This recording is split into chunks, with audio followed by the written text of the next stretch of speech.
So today we will start the short conceptual questions of chapter number 3. ये हमारे chapter 3 force and motion उसके conceptual questions हैं. So the question number 1 is, if you are riding on a train that speeds past another train moving in the same direction on an adjacent track. कहते हैं कि दो trains हैं, वो दोनों adjacent tracks हैं, मतलब एक दूसरे के साथ जो दो ट्रैक्स हैं उन पे दो ट्रेन्स क्या कर रही हैं, मूव कर रही हैं. It appears that the other train is moving backwardly. तो अगर एक ट्रेन की स्पीड ज़्यादा हो और दूसरी ट्रेन की स्पीड कम हो तो आपको ऐसा फील होगा कि जिसकी स्पीड कम है वो बैकवर्ड मूव कर रही है. एक्चुअली तो वो आगे ही मूव कर रही है, लेकिन क्योंकि एक ट्रेन की स्पीड ज़्यादा है और दूसरी ट्रेन की स्पीड क्या है, अगर कम हो, तो हमें ऐसे फील होता है कि जो स्लो मूव कर रही है it is actually moving backward. कहते हैं कि ऐसा हमें क्यों फील होता है. जैसे मैंने यहाँ पे एक पिक्चर ली है कि अगर आप ट्रेन में बैठे हो या किसी बस में बैठे हो तो बाहर अगर आप देखें जो ट्रीज़ वगैरह हैं या जो भी पोल्स वगैरह होते हैं, जब ट्रेन हाई स्पीड से मूव करती है तो आपको लगता है कि जो ट्रीज़ हैं वो कहाँ पे मूव कर रहे हैं, बैकवर्ड मूव करते हुए आपको फील होते हैं. तो सेम विद अगर आपके पास इन ट्रीज़ की जगह पे एक दूसरी ट्रेन होती तो उसमें क्या होगा कि वो भी ट्रेन आपको ऐसा फील होगा कि वो बैकवर्ड पीछे की तरफ मूव कर रही है, जबकि आपकी ट्रेन आपको फील होगा कि वो फॉरवर्ड जा रही है. तो अब कहते हैं कि ये ऐसा क्यों हमें फील होता है.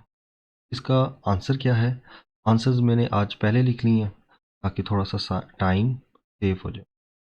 तो फर्स्ट पॉइंट मैंने लिखा है कि इट इज़ बिकॉज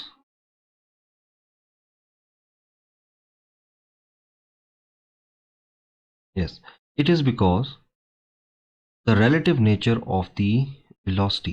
ये वेलोसिटी जो है ना वो उसकी रिलेटिव नेचर होती है कि with respect to different observer जो वेलोसिटी है वो उस चेंज हो जाती है.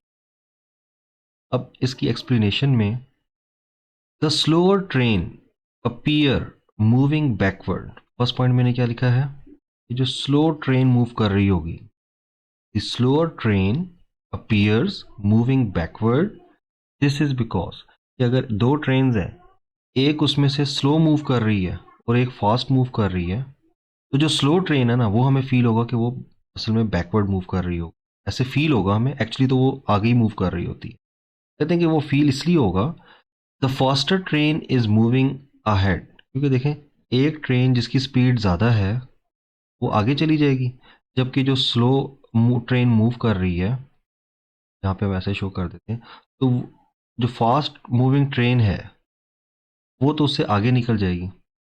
तो जो पर्सन यहाँ पे इस ट्रेन में बैठा हुआ उसको ऐसे ही फील होगा कि जो स्लो ट्रेन मूव कर रही है वो थोड़ा सा पीछे की तरफ रह गई है. ठीक है, तो उसको ऐसे ही फील होगा कि ये वाली ट्रेन जो है वो बैकवर्ड मूव कर रही है. The slower train is lagging behind. तो हमें ऐसे फील होता है कि वो जो ट्रेन दूसरी है ना वो पीछे की तरफ रह जाएगी. देखें एक ट्रेन बहुत हाई स्पीड से जा रही है और दूसरी ट्रेन ज़रा स्लो स्पीड से जा रही है, तो जो हाई स्पीड से ट्रेन जा रही होगी वो आगे निकल जाएगी और जो स्लो मूव कर रही है वो पीछे रह जाएगी. तो जो अगर फास्ट मूविंग ट्रेन में पर्सन है तो उसको ऐसे ही फील होगा कि ये वाली ट्रेन कहाँ पे मूव कर रही है, बैकवर्ड मूव कर रही है. क्यों, क्योंकि उसकी ट्रेन की स्पीड बहुत ज़्यादा है, जिसकी वजह से उसको ऐसे ही फील होगा कि बाकी जो गाड़ियां हैं या दरख्त हैं या जो भी दूसरी ट्रेन है वो उसको ऐसे ही फील होगा कि वो उससे स्लो मूव कर रही है, मतलब बैकवर्ड मूव कर रही है. If the other train gain the equal speed. अगर दोनों ट्रेन की स्पीड बचे इक्वल हो जाए, ये ट्रेन 1 और ट्रेन 2 दोनों की स्पीड इक्वल है, मतलब ये भी 100 की स्पीड से मूव कर रही है और दूसरी भी 100 मीटर पर सेकेंड ले लेते हैं. ठीक है, तो अगर दोनों की स्पीड सेम हो तो आपको ऐसे ही फील होगा कि दोनों ट्रेन्स क्या हैं, आपको जो दूसरी ट्रेन है ना वो आपको ऐसे फील होगा कि वो रेस्ट पर है. तो सिंपल सा क्वेश्चन है कि अगर एक ट्रेन की स्पीड ज़्यादा है और दूसरी ट्रेन की स्पीड अगर स्लो है, तो देखें जिस ट्रेन की स्पीड ज़्यादा है वो तो आगे निकल जाएगी. ठीक है, the faster train is moving ahead. और जो स्लो ट्रेन है जिसकी स्पीड कम है वो थोड़ा पीछे रह जाएगी. The slower train is lagging behind. तो जो पर्सन फास्ट मूविंग ट्रेन में बैठा है उसको ऐसे ही लगेगा कि जो स्लो मूविंग ट्रेन है इट इज़ मूविंग बैकवर्ड। जैसे आपको दरख्त वगैरह या पोल्स आपको ऐसे ही फील होता है कि वो पीछे की तरफ जा रहे हैं, एक्चुअली तो वो अपनी जगह पे ही होते हैं। इसका मतलब है पर्सन टू पर्सन जो वेलोसिटी है उसकी नेचर भी क्या होती है, डिफरेंट होती है। इसको हम कहते हैं कि it is because of the relative motion भी कह सकते हैं, या relative nature of the velocity. So this is question number 1. Next is question number 2. Question number 2 में ये इंपॉर्टेंट क्वेश्चन है बोर्ड के पॉइंट ऑफ व्यू से। क्वेश्चन है, can the velocity of a body reverse the direction when the acceleration is constant. कहते हैं क्या velocity अपनी डायरेक्शन को रिवर्स कर सकती है कि इवन एक्सेलरेशन क्या रहे, कांस्टेंट रहे। मतलब एक्सेलरेशन कांस्टेंट हो और वेलोसिटी अपनी डायरेक्शन क्या कर ले, रिवर्स कर ले। If you think so give an example. अगर आप ऐसा पॉसिबल है, आपको लगता है तो एग्जांपल दें। तो आपने सबसे पहले लिखना है yes the velocity of an object, जो मैंने फर्स्ट पॉइंट लिखा है, yes the velocity of an object can reverse direction when acceleration is constant. ये ऐसा पॉसिबल है कि वेलोसिटी अपनी डायरेक्शन को रिवर्स कर ले, इवन एक्सेलरेशन रिमेन्स कांस्टेंट।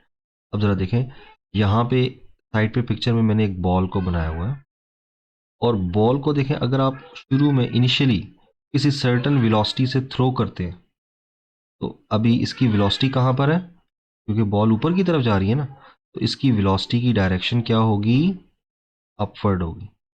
ठीक है, और हमें पता है जब भी आप किसी बॉल को या किसी भी ऑब्जेक्ट को अपवर्ड थ्रो करते हैं तो उसकी स्पीड हर 1 सेकंड के बाद कम होती जाती है 9.8 मीटर पर सेकंड से। ठीक है, जब भी आप किसी भी ऑब्जेक्ट को अपवर्ड थ्रो करते हैं then after each second its velocity will decrease by 9.81।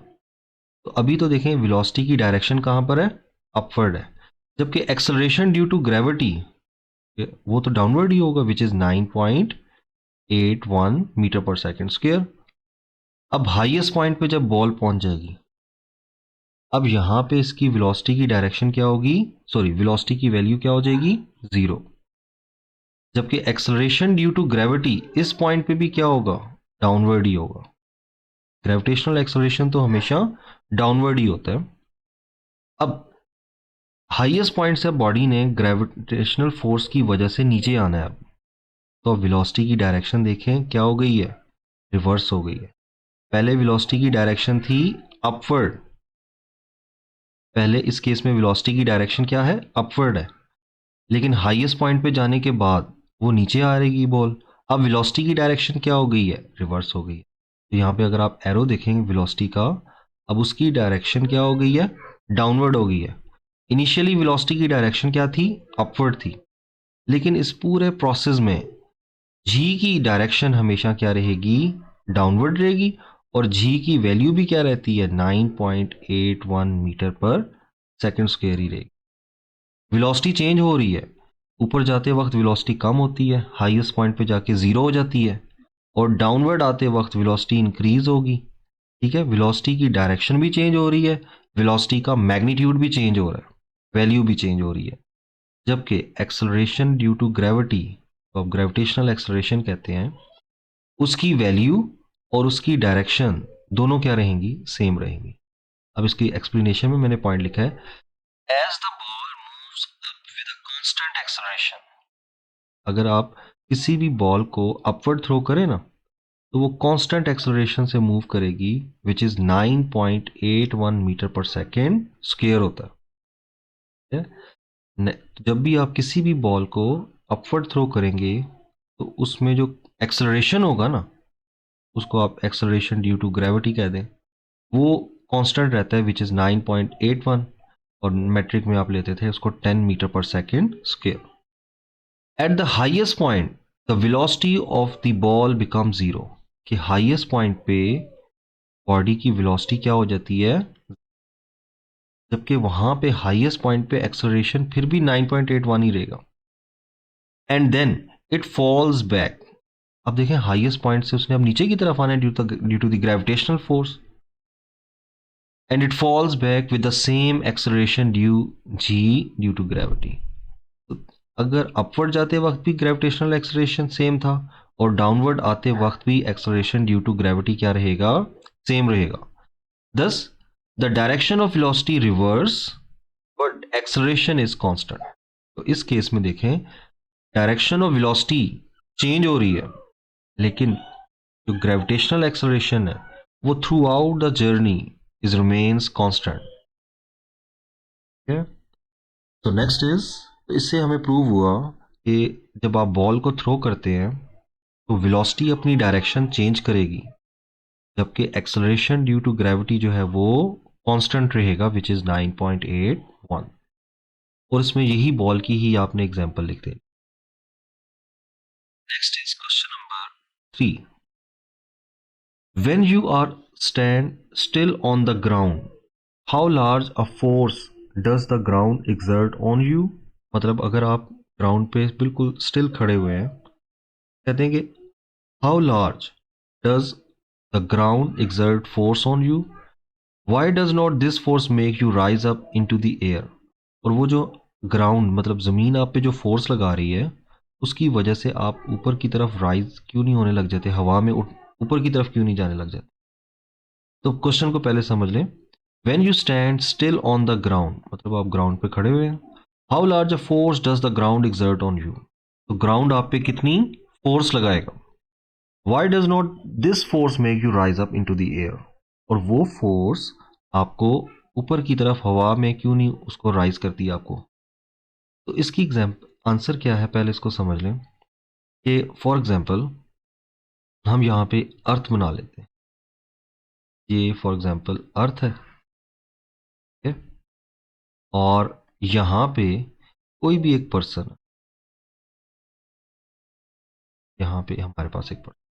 अब पर्सन जो है, जब वो पाँव अपने ज़मीन पे लगा रहा है ना, तो वो डाउनवर्ड फोर्स लगा रहा होता है, ठीक है। पर्सन का जो वेट है वो कहाँ पे लग रहा है, डाउनवर्ड लग रहा है, और जितना उसका वेट होता है उतनी ही वो फोर्स ज़मीन पे लगा रहा होता है, ठीक है। जबकि earth according to Newton third law उस पर्सन पे उतनी ही फोर्स लगाएगी जितनी पर्सन ने अर्थ पे लगाई है। इसका मतलब है यहाँ पे दो चीजें हैं, earth and the person. Person force लगा रहा है डाउनवर्ड ऑन अर्थ, जमीन पे फोर्स लगा रहा है, और कितनी फोर्स लगाएगा, वो फोर्स होगी जितना पर्सन का वेट है, और वेट होता है mg। और इस फोर्स को हम कह देते हैं, let's suppose it is force of action. तो रिएक्शन में अर्थ जो है वो पर्सन पे क्या लगाएगा, फोर्स लगाएगा। तो जो अर्थ फोर्स लगा रहा है, अब जो अर्थ फोर्स लगा रही है वो हमारे पास होगी reactional force according to Newton third law, reactional force होगी। और ये दोनों फोर्सेस इक्वल मैग्नीट्यूड की हैं, लेकिन डायरेक्शन क्या होगी, ऑपोजिट होगी।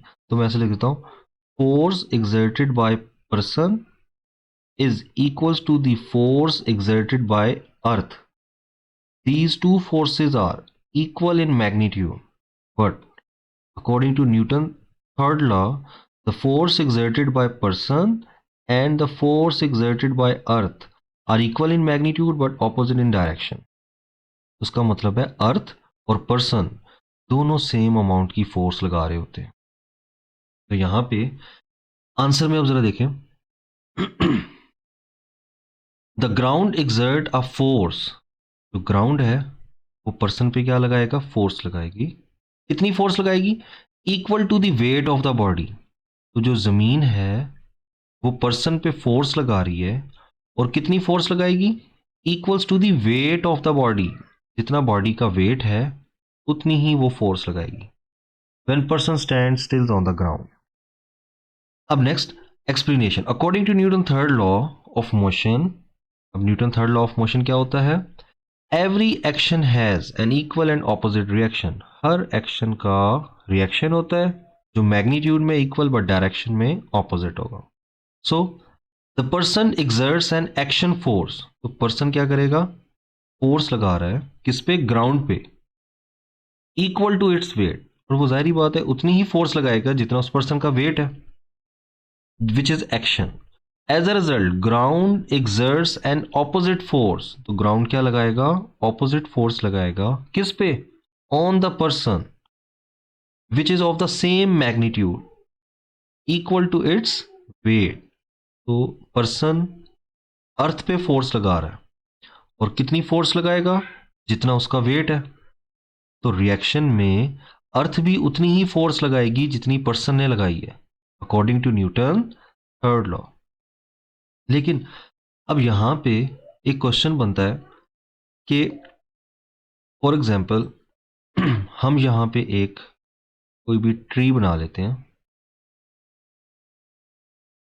ये एक ट्री है और एप्पल ट्री ले लें और ये हमारे पास ग्राउंड है. यहां से एप्पल नीचे की तरफ फॉल कर रहा है. अब आप कहेंगे एप्पल ज्यादा फोर्स लगा रहा है, एप्पल ज्यादा फोर्स लगाएगा अर्थ पे कि अर्थ ज्यादा फोर्स लगा रही होगी. तो मुझे आपने याद रखना है the force exerted by apple is equals to the force exerted by earth. दोनों सेम फोर्स लगा रही होती. ठीक है. अब क्वेश्चन क्या है कि फिर एप्पल ही क्यों नीचे आ रहा होता है, अर्थ क्यों नहीं ऊपर जाती. यही होता है ना, एप्पल नीचे की तरफ आ रहा होता है. Why not the earth moving towards the apple. तो उसका आपने याद रखना है according to Newton second law F is equals to M A होता है. और न्यूटन थर्ड लॉ क्या कहता है, एक्शन और रिएक्शन इक्वल है तो फोर्स तो कांस्टेंट ही है, फोर्स इज कांस्टेंट. तो एम ए आ गया. तो यहां पे हम ऐसे करते हैं, ए एम उधर जाके डिवाइड हो जाएगा, ए इनवर्सली प्रोपोर्शनल टू एम है. तो बच्चे एप्पल का मैस क्या होता है, बहुत ही कम होता है एज कंपेयर टू अर्थ. तो एप्पल का एक्सेलरेशन क्या होगा, बहुत ज़्यादा होगा.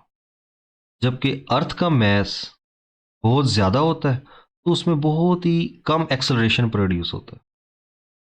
का मतलब है दोनों सेम फोर्स लगाते हैं, लेकिन क्योंकि एप्पल का मैस कम है और क्योंकि एप्पल का मैस कम है तो उसमें एक्सेलरेशन ज़्यादा होगा. जबकि अर्थ का मैस ज़्यादा है तो उसमें एक्सेलरेशन कम प्रोड्यूस होता है. तो इसका मतलब है पर्सन और अर्थ दोनों एक दूसरे पे सेम अमाउंट की फोर्स लगाते हैं. इसी तरह एप्पल और अर्थ दोनों एक दूसरे पे सेम अमाउंट की फोर्स लगाते हैं. Next is question number 4. Question number 4 is a man standing on the top of the tower. Man standing on the top of the tower मतलब किसी भी बिल्डिंग पे या किसी भी टावर पे एक पर्सन खड़ा हुआ है. Throws a ball vertically up with a certain velocity. और वो बॉल को अपवर्ड थ्रो करता है with certain velocity. Let's suppose 20 है 30 है, किसी भी वेलोसिटी से वो बॉल को ऊपर की तरफ थ्रो कर रहा. He also throws another ball vertically downward with the same speed. मतलब उसके पास दो बॉल्स हैं, एक को उसने वर्टिकली ऊपर की तरफ फेंका है और एक को उसने वर्टिकली डाउनवर्ड फेंका है. Neglecting the air resistance. मतलब यहाँ पे आपने समझना है कि कोई एयर फ्रिक्शनल फोर्स वगैरह नहीं है, आइडियल केस है. Which ball will hit the ground with higher speed. अब क्वेश्चन क्या है, ये नहीं पूछा कौन सी बॉल नीचे पहले जाएगी, वो तो सिंपल है, जिसको नीचे फेंका है वो जल्दी नीचे चली जाएगी. उन्होंने पूछा किसकी स्पीड ज़्यादा होगी, जिस बॉल को ऊपर की तरफ फेंका है या जिस बॉल को डायरेक्टली नीचे की तरफ थ्रो किया है, तो किसकी स्पीड ज़्यादा होगी. तो उसके लिए मैंने यहाँ पे एक डायग्राम बनाई हुई है कि ये फॉर एग्जांपल कोई भी बिल्डिंग है या कोई भी टावर बना लें. एक बॉल हम ऊपर की तरफ फेंक रहेंगे और एक बॉल को हमने उसी टाइम नीचे की तरफ फेंक रहे हैं with same velocity. Let's suppose एक बॉल की वेलोसिटी हम ले लेते हैं जिसको ऊपर की तरफ फेंक रहे हैं, उसकी वेलोसिटी है वी आई, और वो मैं रख लेता हूँ कितनी है 20। तो बच्चे जब भी आप बॉल को ऊपर की तरफ फेंकते हैं ना, तो वो हर सेकंड, 1 सेकंड गुजरने के बाद उसकी वेलोसिटी 10 से कम हो जाएगी। तो 2 सेकंड गुजरने के बाद उसकी वेलोसिटी 0 हो जाएगी। ठीक हो गया। फिर तो शुरू में बॉल को आपने किस स्पीड से थ्रो किया है 20 से। आफ्टर 1 सेकेंड जब आप ऊपर की तरफ थ्रो करते हैं ना, तो बॉल की स्पीड कम हो जाती है, वेलोसिटी कम होगी। कितने से 10 से, या 9.81 लेते हैं एग्जैक्ट। और फिर 1 सेकंड गुजरने के बाद, मतलब आफ्टर 2 सेकंड, ठीक है, एक और सेकंड गुजरने के बाद उसकी वेलोसिटी हाईएस्ट पॉइंट पे कितनी हो जाएगी 0। अब बॉल ने नीचे आना है, तो फिर 1 सेकंड गुजरने के बाद उसकी वेलोसिटी कितनी हो जाएगी 10, एंड देन आफ्टर 1 सेकंड उसकी वेलोसिटी फिर अगेन कितनी हो जाएगी 20। तो देखें उसकी इनिशियल वेलोसिटी कितनी थी 20, और जब वो वापस उसी हाइट पे वापस आ जाएगी बॉल, तो दोबारा उसकी स्पीड कितनी ही है 20 ही है। तो इसका मतलब है जिस बॉल को आपने, मतलब इसको बॉल नंबर 1 कह देते हैं, जिस बॉल को आपने ऊपर की तरफ थ्रो किया था, ठीक है, किस स्पीड से, लेट्स सपोज मैंने 20 की स्पीड ली है, 20 की स्पीड से ऊपर की तरफ थ्रो किया है, तो हाईएस्ट पॉइंट पे जाने के बाद उसकी वेलोसिटी कितनी हो जाएगी 0। जब वही बॉल दोबारा इसी पॉइंट पे वापस आएगी ना, उसकी स्पीड अगेन कितनी हो जाएगी 20। ये यहाँ पे मैंने बताया है कैसे, कि जब भी आप बॉल को ऊपर की तरफ फेंकते हैं, तो after each second the velocity will decrease by 10 metre per second. Velocity 10 से डिक्रीज हो रही होती है, और नीचे आते वक्त 10 से वेलोसिटी इंक्रीज हो रही होती है। क्या, तो देखें शुरू में वेलोसिटी हमने कितनी ली 20, आफ्टर 1 सेकेंड वेलोसिटी कम होकर कितनी रह गई 10, and then after 2 second velocity become 0। अब यहां से बॉल ने डाउनवर्ड आना है, ये समझ लें बॉल है, अब इसने डाउनवर्ड आना है, तो आफ्टर 1 सेकेंड इसकी velocity again 10 metre per second हो जाएगी, एंड देन आफ्टर 2 सेकेंड इसकी वेलोसिटी दोबारा से कितनी हो जाएगी 20 मीटर पर सेकेंड। तो अगेन उस बॉल की स्पीड उतनी ही हो गई है जितनी वेलोसिटी से आपने इसको फेंका था, और शुरू में इसकी वेलोसिटी है 20, जब दोबारा वो उसी हाइट पे लेवल पे पहुंचेगी उसकी वेलोसिटी 20 है। और दूसरी वाली बॉल को भी आपने 20 से ही नीचे फेंका है, एक बॉल को तो डायरेक्टली नीचे फेंका था। अब दोनों की स्पीड देखें इस पॉइंट पे क्या हो गई है, सेम हो गई है, तो फिर दोनों सेम स्पीड से नीचे की तरफ जाएंगे। और इसको आप ऐसे भी कर सकते हैं, 2as is equals to V F square minus V I square. अब हम क्या कहते हैं कि यहाँ पे फाइनल वेलोसिटी आपने निकालनी है, इनिशियल को हम कुछ ज़ीरो ले लेते हैं, तो यहाँ पे आपके पास 2gh is equals to v under root आ गया। अब इनिशियली हम कहते हैं कि शुरू की वेलोसिटी इनकी 0 ले लेते हैं, उधर से आपने उनको ड्रॉप किया, तो अब h g और 2 दोनों, सब तीनों वैल्यूज़ क्या हैं, बॉल 1 और बॉल 2 दोनों के लिए सेम हो जाएंगी जब वो इसी इनिशियल हाइट पे पहुंचेगी। इसका मतलब है कि वो फिर सेम स्पीड से नीचे आएंगे, दोनों की स्पीड क्या होगी सेम होगी। तो इसका मतलब है जिस बॉल को आपने ऊपर की तरफ थ्रो किया और जिस बॉल को आपने डायरेक्टली नीचे फेंका है, दोनों सेम स्पीड से नीचे आ रहे होंगे। तो बॉटम पे बॉल 1 और बॉल 2 दोनों की स्पीड क्या होगी सेम होगी। अब इसका आंसर देख लें। फर्स्ट पॉइंट मैंने लिखा है both the balls reach the ground with same speed. दोनों बॉल्स ग्राउंड पे सेम स्पीड से आएंगी।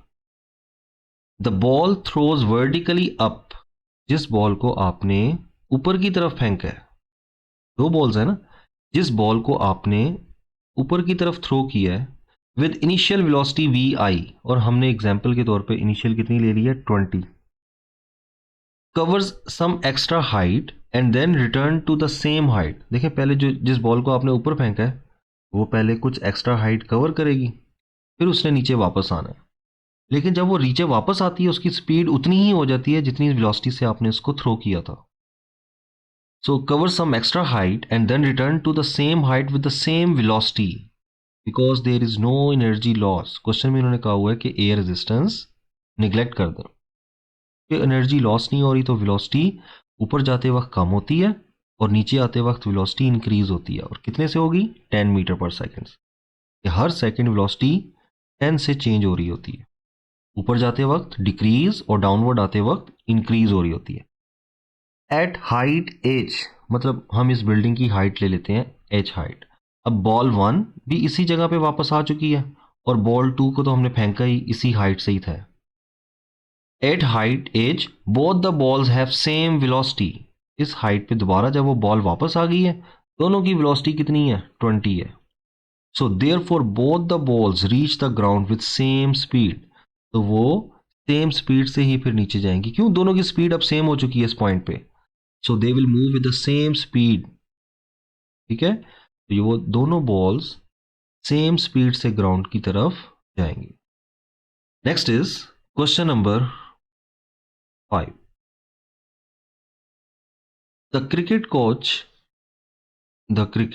coach explained that the follow through with the shot will make the ball travel a greater distance.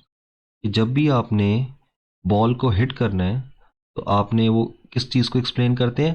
Follow through का concept देते हैं. जो coach होते हैं वो अपने प्लेयर्स को कहते हैं कि बॉल को आपने क्या करना है? फॉलो थ्रू करना है. अब फॉलो थ्रू का क्या मतलब है वो भी हम देखते हैं. Explain the reasoning in term of impulse momentum theorem. Impulse momentum theorem के लिहाज से आपने बताना है कि वो जो कोच है वो अपने प्लेयर को क्यों एडवाइस करता है फॉलो थ्रू का. तो फॉलो थ्रू का पहले तो आपको मतलब पता हो कि जैसे यहाँ पे हमने एक पिक्चर ली हुई है कि एक प्लेयर ने बॉल को क्या किया? इस डायरेक्शन में हिट किया.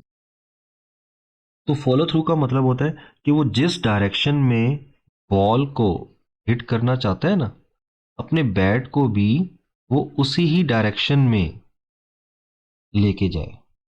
मतलब जिस डायरेक्शन में, ये नहीं है कि बॉल को वो इधर को हिट करना चाहता है लेकिन बैट की डायरेक्शन उसकी कोई चेंज हो गए तो फिर जिस डायरेक्शन पे वो बॉल को फेंकना चाहता है ना, स्ट्राइक करना चाहता है, तो बॉल फिर उस डायरेक्शन पे नहीं जाएगी. तो कोच प्लेयर को क्या एडवाइस करते हैं कि आपने बॉल को क्या करना है? फॉलो थ्रू करना है. कि मतलब जिस डायरेक्शन में बॉल जा रही है ना आपने अपने बैट को भी उसी डायरेक्शन में ही मूव करवाना है. अब वो ऐसा क्यों कहते हैं वो अब हमने देखना. तो फॉलो थ्रू का पहले आपको मतलब पता होना चाहिए. फॉलो थ्रू का मतलब बॉल का पीछा करना. ऐसे हम कह देते हैं कि बॉल बॉल का पीछा करना. अब उसमें क्या होगा कि जिस डायरेक्शन पे बॉल को आप फेंकना चाहते हैं आपने बैट को भी उसी ही डायरेक्शन में बॉल के साथ साथ मूव करवाना है. ठीक है, हिट करते वक्त ये ना हो कि आपने जिस डायरेक्शन में बॉल को हिट करना चाहते हैं बैट आपको उस डायरेक्शन में अगर नहीं जा रहा ना फिर बॉल जो है वो ज़्यादा डिस्टेंस नहीं कवर करेगी.